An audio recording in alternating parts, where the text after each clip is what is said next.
আসসালামু আলাইকুম। আজকে দেখাবো ডাল ও ডিম দিয়ে মজাদার পাকন পিঠা। ডাল ও পর্যাপ্ত পরিমাণ পানি দিয়ে ঢাকনা দিয়ে ঢেকে সিদ্ধ করে নিব।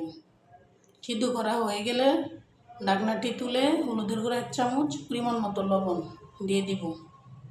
দিয়ে ভালো করে মিক্স করে নিব যাতে কোনো দানা না থাকে ডাউলের। মিক্স করা হয়ে গেলে চাউলের গুঁড়া দিয়ে দিব। এখানে আমি ভিজা চাউলের গুঁড়া ব্যবহার করেছি। দিয়ে ঢাকনা দিয়ে ঢেকে 10 মিনিটের মতো রেখে দিব। ঢাকনাটি তুলে ভালোভাবে নেড়ে চেড়ে সব একসাথে মিশিয়ে নিব। মিশিয়ে আরও কিছুক্ষণ ঢাকনাটি ঢেকে দমে রেখে দিব।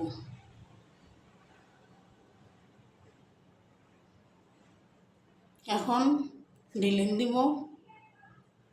নিয়ে এ পর্যায়ে প্রয়োজন অনুযায়ী ডিম মিশিয়ে নিব।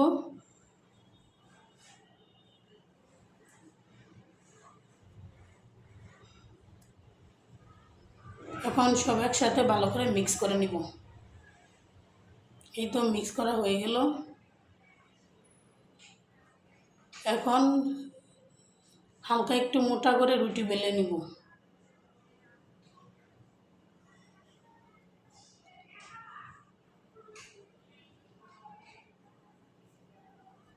ভিডিওটি ভালো লাগলে অবশ্যই সাবস্ক্রাইব করবেন।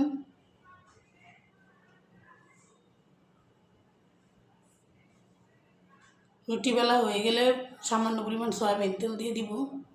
দিয়ে পাতা শেপ কেটে নিব। আপনাদের পছন্দ অনুযায়ী করতে পারেন।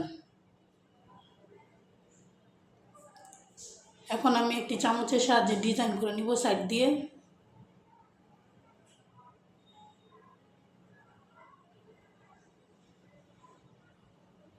এবং নকশা করে নিব। এভাবে তৈরি করে নিব বাকি সব পিঠা।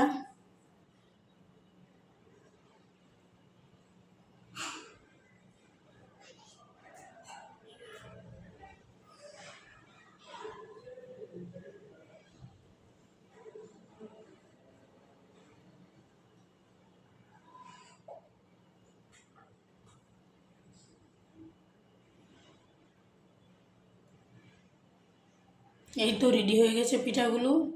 এখন সেই গুড়ের শিরা তৈরি করে নিব। গরম মশলা দিয়ে দিচ্ছি এবং কিছু পরিমাণ জাল দিয়ে দিব।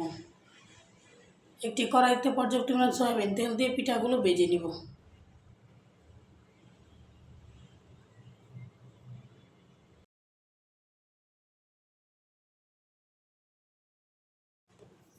এই তো হয়ে গেল। এখন শিরার মধ্যে দিয়ে দিব।